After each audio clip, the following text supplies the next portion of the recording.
कृष्ण भगवान की मृत्यु 3020 ईसा पूर्व भाद्रपद मास के कृष्ण पक्ष की अष्टमी तिथि को हुई थी। उनकी आयु उस समय 125 वर्ष थी।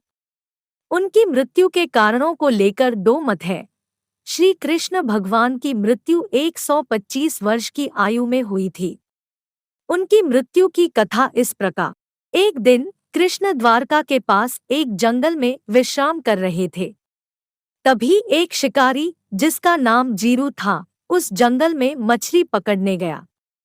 जीरू ने एक मछली पकड़ी और उसके शरीर से निकले धातु के टुकड़े को नुकीला कर तीर का निर्माण किया। कृष्ण ध्यान में लीन थे। जीरू ने उन्हें हिरण समझकर तीर चला दिया। तीर कृष्ण के सीने में लगा और वह घायल हो गए। कृष्ण ने तीर निकाला और अपने शरीर को त्याग दिया। कृष्ण की मृत्यु के बाद उनकी पत्नी रुक्मणी ने भी आत्महत्या कर ली। कृष्ण की मृत्यु को लेकर कई मत हैं। कुछ लोगों का मानना है कि उनकी मृत्यु एक शिकारी के हाथों हुई थी, जबकि कुछ का मानना है कि उनकी मृत्यु एक श्राप के कारण हुई थी। शिकार के कारण मृत्यु। पौराणिक कथाओं के अनुसार एक बार कृष्ण द्वारका के पास एक जंगल में विश्राम कर रहे थे। तभी एक शिकारी जिसका नाम जीरू था, उस जंगल में मछली पकड़ने गया। जीरू ने एक मछली पकड़ी और उसके शरीर से निकले धातु के टुकड़े को नुकीला कर तीर का निर्माण किया। कृष्ण ध्यान में लीन थे। जीरू ने उन्हें हिरण समझकर तीर चला दिया। तीर कृष्ण के सीने में लगा और वह घायल हो गए। कृष्ण ने तीर निकाला और अपने शरीर को त्याग दिया। श्राप के कारण मृत्यु। कुछ लोगों का मानना है कि कृष्ण की मृत्यु एक श्राप के कारण हुई थी। गांधारी ने महाभारत के युद्ध के बाद कृष्ण को श्राप दिया था कि उनकी मृत्यु एक शिकारी के हाथों होगी। गांधारी ने कहा था, यदि भगवान विष्णु के प्रति मेरी आस्था सच्ची रही है, तो आज से ठीक 36 वर्ष बाद तुम भी इस धरती पर जीवित नहीं रहोगे।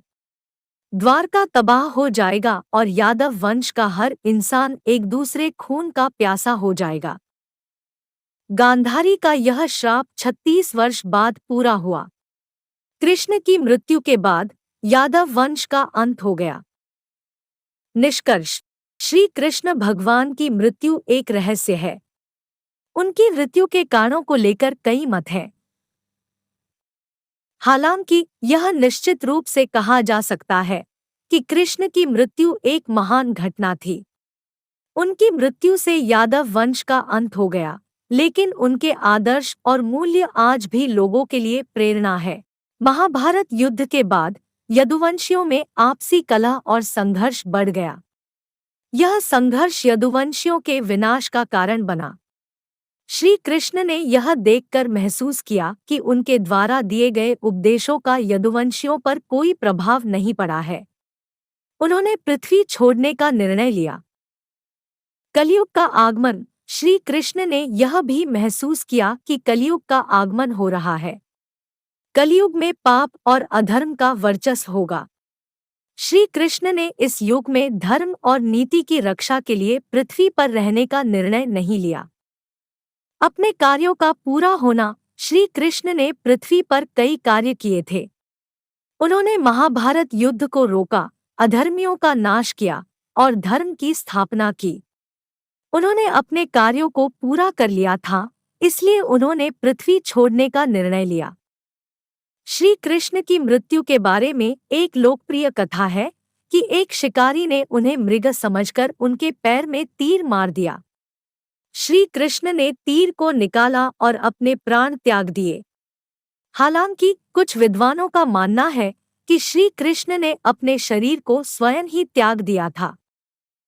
श्री कृष्ण की मृत्यु हिंदू धर्म में एक महत्वपूर्ण घटना है।